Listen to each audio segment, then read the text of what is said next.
It's a pleasure and an honor to be invited to participate in this version of the People's Food Summit. We are now in Europe. We are in Scandinavia, which is the countries of Norway, Sweden and Finland.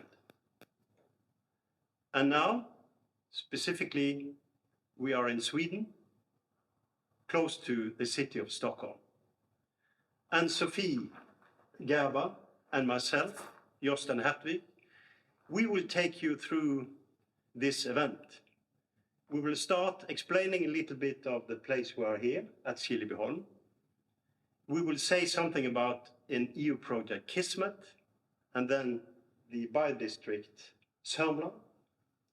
Then we will speak about diet for Green Planet, and then we will take you a tour from the farm with the fantastic friends of cows to the dairy and where we produce the milk. So this will be travel together with you in the People Food Summit. So Sofi, what could you say about this place, Killebyholm? Yes, as you might see, we are sitting in one of the greenhouses here at Killebyholm. And Killebyholm is a biodynamic garden and an educational center with vocational training. And it has been since 1974. So there's a long experience in this place for sustainable, regenerative farming and gardening. And it's a very beautiful place with a beautiful park, beautiful growing and greenhouses, and it's close directly to the Baltic Sea.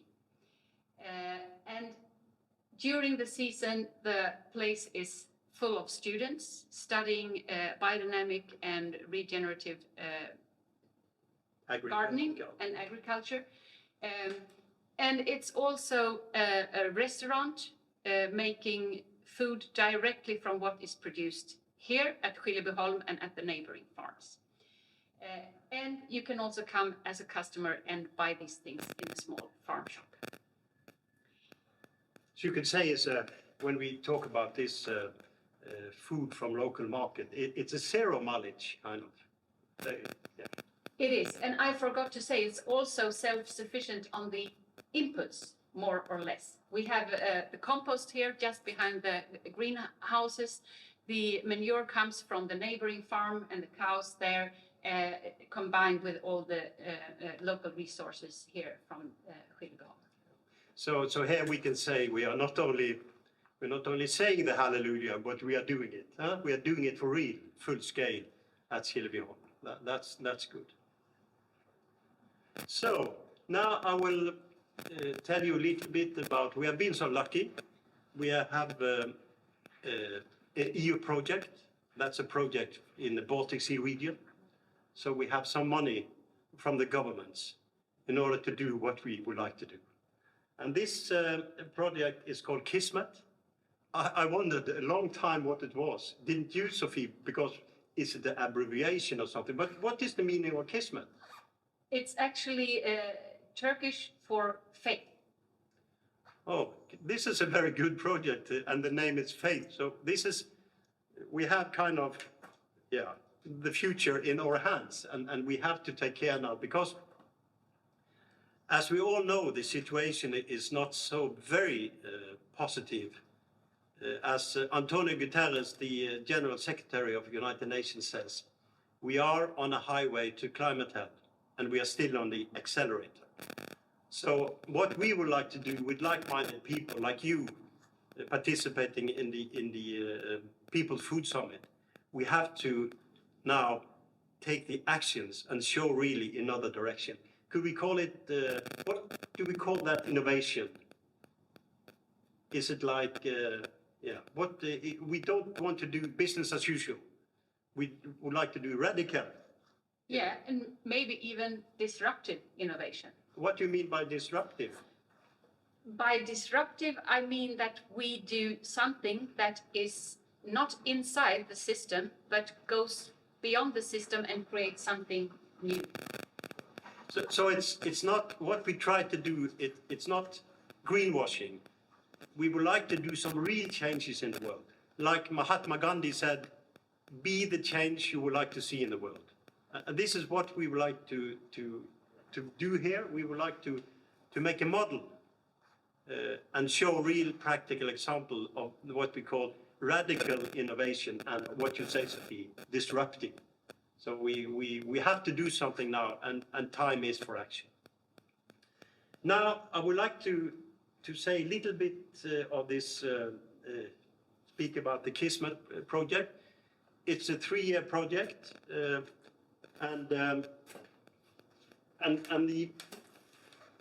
the Kismet project tried to look into the challenges of local and regional authorities, how they can change their attitude, how they can change their actions in order to have a truly sustainable food system. And also we include the business sector. So these 3 regional, local authorities and business sector will work together in order to see what we can do for the circular economy and what we can do for the farmers. It's very important for us, Sophie and me, that we make it possible for the farmers to produce what is good both for the soil and also for human beings, for the health, and also taking care of the animals. And not only the farmer, but also farmers' families, Sophie. Exactly. We are talking about ecological, economical, and social sustainability. So we want to maybe not just create sustainable food systems, but also thriving, good, enjoyable food systems for all people taking part. Those eating, those producing, and everything that's in between. And also we have a special focus. For example, here in Sweden, and you have to look into your country now, here in Sweden, I think the middle age of a farmer is 58 years. So if we don't do something soon, we don't have any food. I mean, we have to engage young people in farming. And there maybe we have to do some innovation on make a 3D model of sustainability, how we can invite young people with their capacity in the whole food chain, not only farming, but other in the food system. So what about the 3D model? Will you engage in that, Sophie? Absolutely. When we are talking about the 3D model, we are thinking about new ways of connecting what we today call consumers, those eating food and those producing food and those processing, distributing, cooking food, so that we can find new kind of relationships that are not just linear, but create new ways of being and acting together. Yeah. This is what Sophie is saying. It's actually what you think about the 17 development goals from the United Nations. When you see that isolated, nothing will happen. But if you put them together, you can say you can create music. It can be concerted action. And what is happening, what we think will happen, if you put people together and look into the holistic view of all the 17 development goals, we call it concerted actions. And then we should create a new kind of tone in the world. Something we can rely on, something that can be a development and not only people. I think some people are scared now. Some people are scared that the environment is not very good. We have in the world now, we have heat waves and we have rain and we have extreme weather. So I think people are scared. So we need to put into the world now practical examples that gives a new direction for human integration in nature. So this is what we try to do in Kismet. I mean, it's a project, but as we see it, being together with all of you all around the world, it's not a project any longer. It must be a lifestyle that we look into humanity 3.0. what is humanity in the future. We would like to do that. So in this Kismet project, we have partners from countries around the Baltic Sea. And here you can see the Baltic Sea. There are about 11 countries surrounding the Baltic Sea. And many of these countries are now involved in this Kismet project, 3 years project, in order to create examples of the world we are looking at. And now, Sophie, this is yours. Yeah, we want to tell you a little bit more about our part in this project, which is actually piloting the first bio-district in the Nordic and Baltic countries. As you might know, the organic district or bio-district movement is a global movement. It's all around the world, started in Italy, and this is for the first time that we are creating something like this in Sweden and the Nordic countries and the Baltic region. And we have decided to do this in what we call Sörmland. Sörmland is a region that includes parts of Stockholm, which is the capital of Sweden, but also several smaller cities and a lot of farmland. Pretty diversified farmland, although it's dominated by cereal production. The challenge here is that since we are very much in the north, we have a very short season. So we have to produce a lot in a few months of the year, and then we have to eat in a way that we can live from these few months all over the year, with some exchange, of course, with you in the rest of the world. But if we want to look at what kind of resources do we have in our landscape in Sörmland, we have to think differently in the way we take care of the land, in the way we handle the land, and also in the way we eat and consume. So what this bio-district is trying to do now is to connect people who are active in different ways in this area. Connect different kind of actors who are interested in the development of a sustainable food system, in a transition to organic regenerative farming and consumption, and find together new ways of organizing the food system. So we are connecting primary producers, farmers, gardeners, processors, distributors, municipalities. In Sweden we have this, you will talk more about this, Jostein, but in Sweden we have this peculiar thing that all school children have a free warm meal each day in schools. And this is organized by the municipalities. So if we can include all the municipalities in this region serving all the school children in Sweden a meal 5 days a week and get them involved in the transition to healthy and sustainable food, we have already come a long way. So one important part of this project is to involve also the municipalities and their kitchens. What will you say, Sophie? We are now here we are now in Scandinavia, in Sweden, very close to the North Pole. So, but we still have okay weather now, but in kind of end of October, November, it will be cold and a bit dark. But what would you say, what is the percentage of first of all, agricultural land organic here in this area?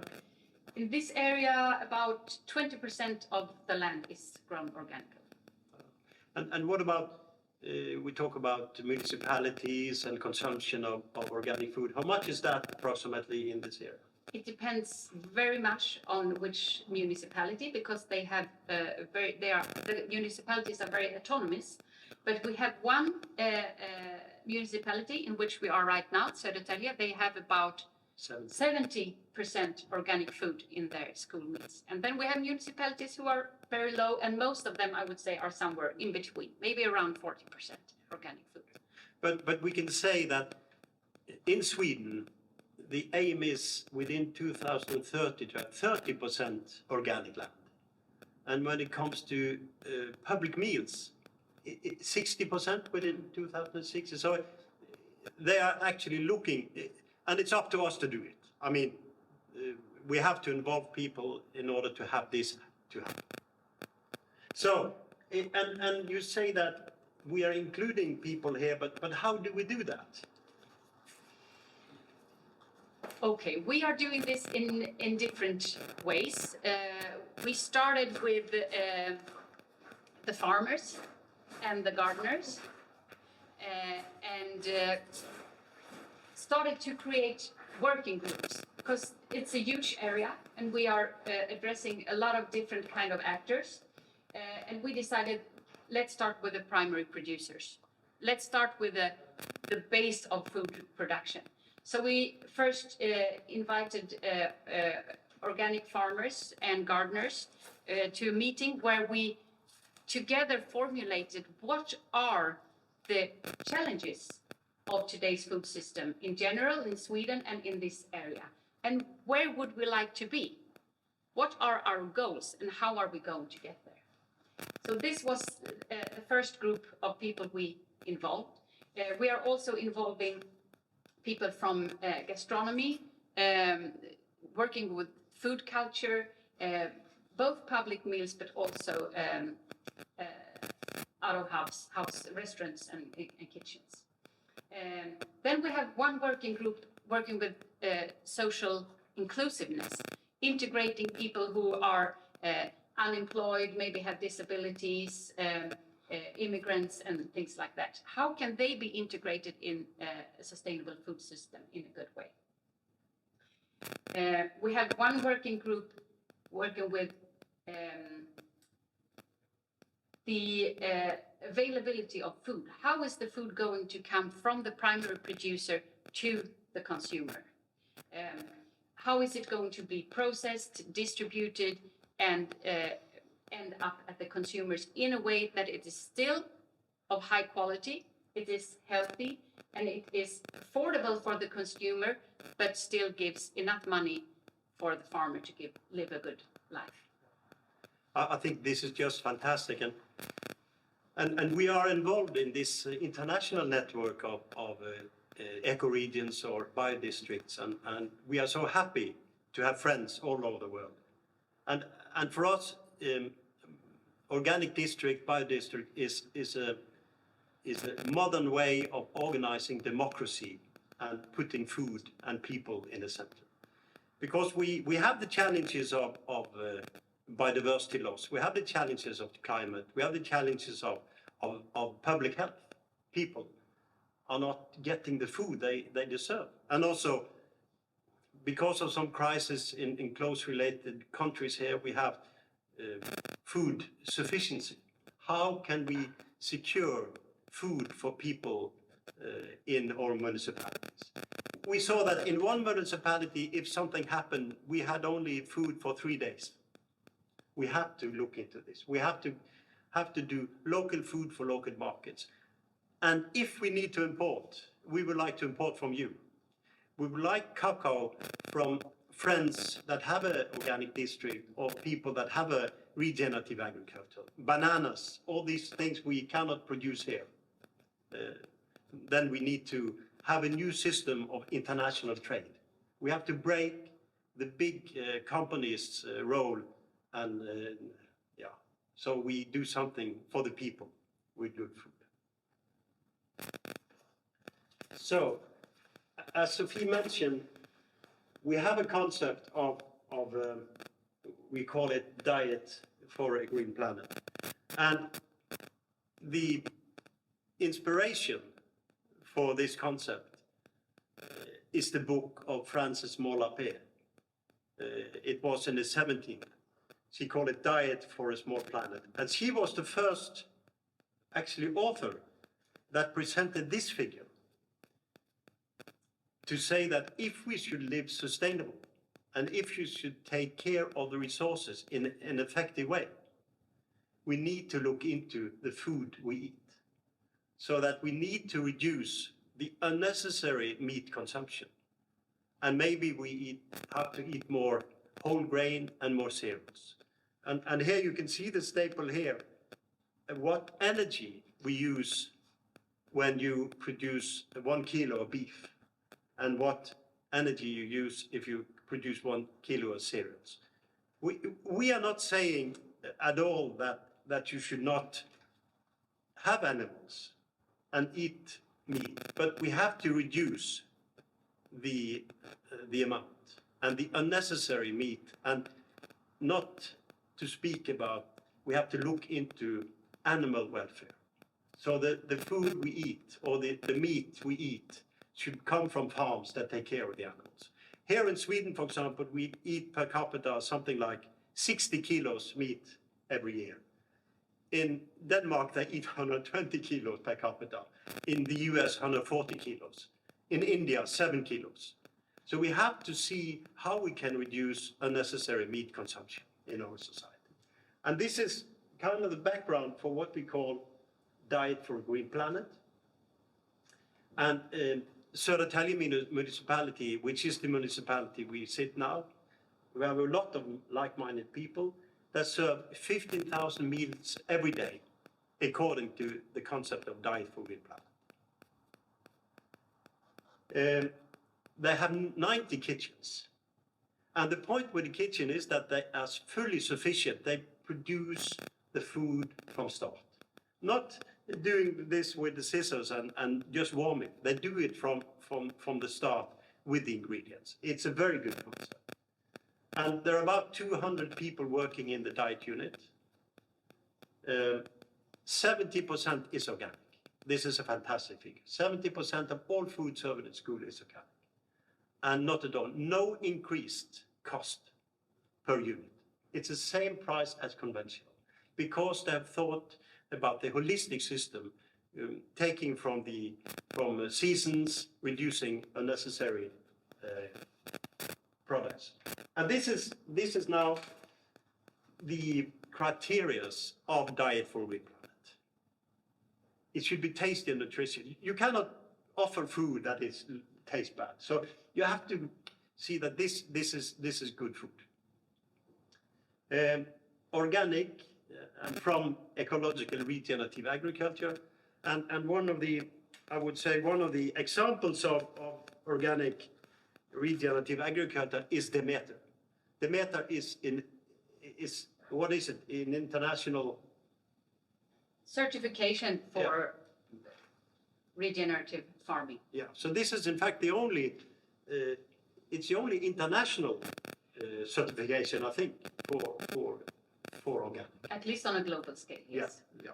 And it's not only that they certify farms, but they also certify processors. So, and we will see that later in the program with how we treat the milk, with where we treat the milk carefully. So then, regional products, and this is the core of the Kismet project, local food for local market, and seasonal products. I mean, you maybe you don't have seasons, but here in Scandinavia we have 4 seasons. In the countries you have just 2 seasons, wet seasons and dry season. But here in Scandinavia we have these 4 seasons. And then very important, balanced diet, vegetables and whole grain meat. And not at all reduction of food waste. And there we have other issues than you have in other countries. We have issues that people throw away food after eating. But in other countries you have what we call post-farm gate, that you don't have storage facilities, you cannot cool it down, you lose a lot of product here. But here in Scandinavia, we have a fairly good system for storage, so that here our problem is that we throw away too much food. And this is I think it's a very, we invite all the network to join the global movement of Diet for a Green Planet. And you think that is a good idea, Sophie?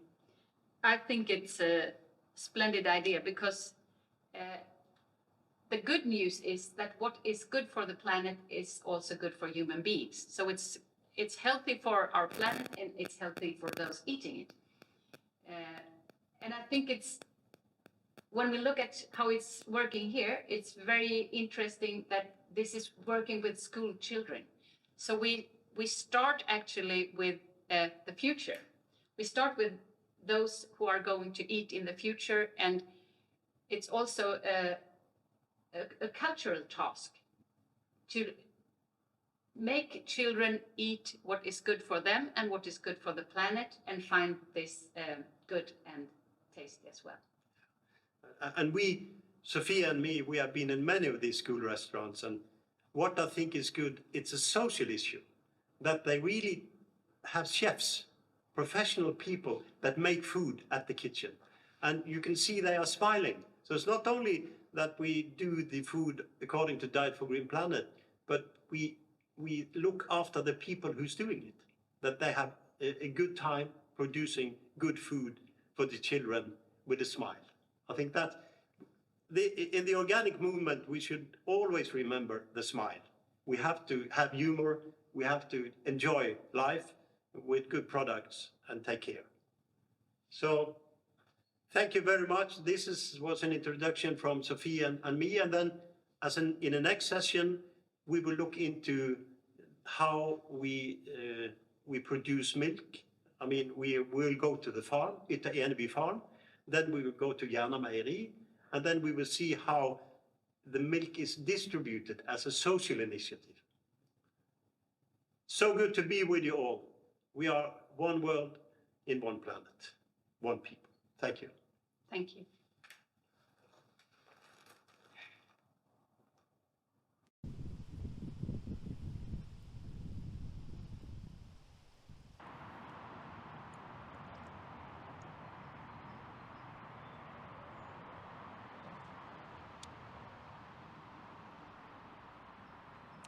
So this is milk. But where does it actually come from? Milk comes from cows. This is our friends who produce this fantastic drink. So I will now take you into a story from the cow to the barn, to the dairy, and out as it comes like this in a glass of milk. So it all starts at Yttereneby farm in Järna, where they grow biodynamic. Biodynamic is that you grow in respect of nature, in respect of human beings, and a circulation agriculture. So from there, it goes into a tank, and from the tank, it goes into the dairy. And in the dairy, it's a very gentle process, very little pumping, and it's only pasteurized, not homogenized. So this is a very interesting story, and we need to take care of the cows, of nature, and the product that human beings should get in order to be healthy. So let food be your medicine, and medicine be your food. Welcome. Thank you.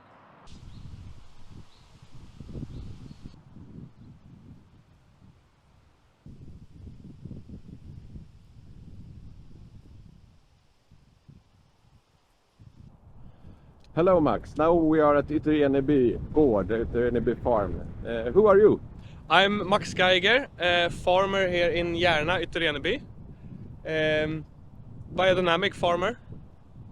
And what would you say, what is the difference between your cows and other cows and how you work with them? I would say the big difference is they still have their horns left. And we are not feeding them any power feed, so they only get fed grass. And we have a pretty unusual race, and that's brown Swiss. It have higher fat, higher protein in the milk, and yeah, the milk tastes better. Great, thank you Max.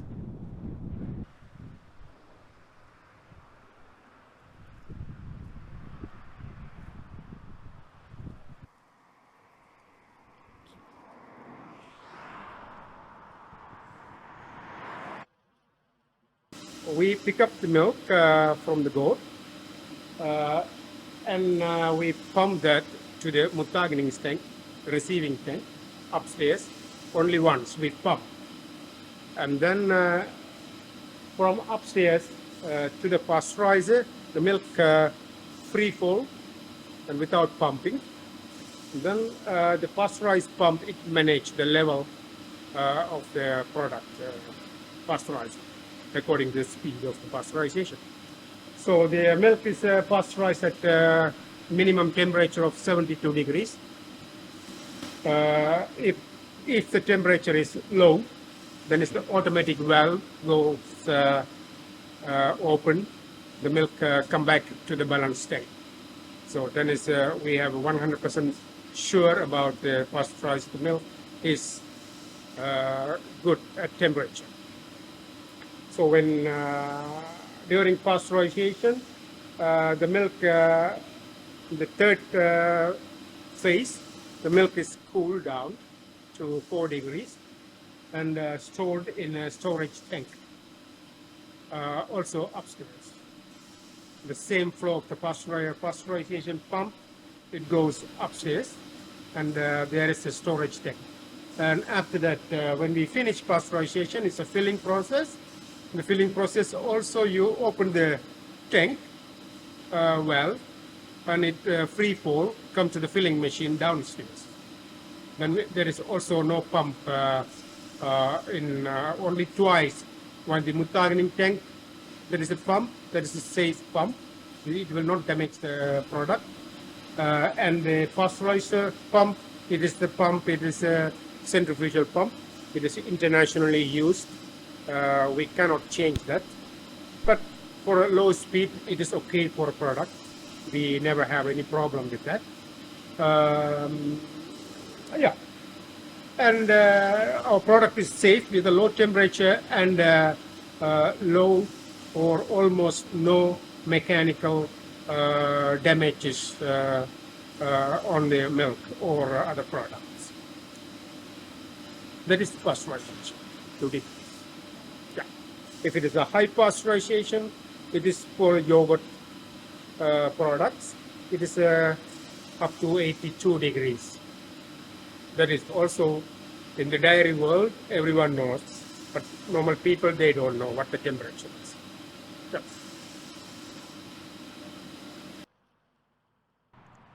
So a special thing with this milk and how we provide it to the consumer is that it's given and transported by the curative homes, by social initiatives.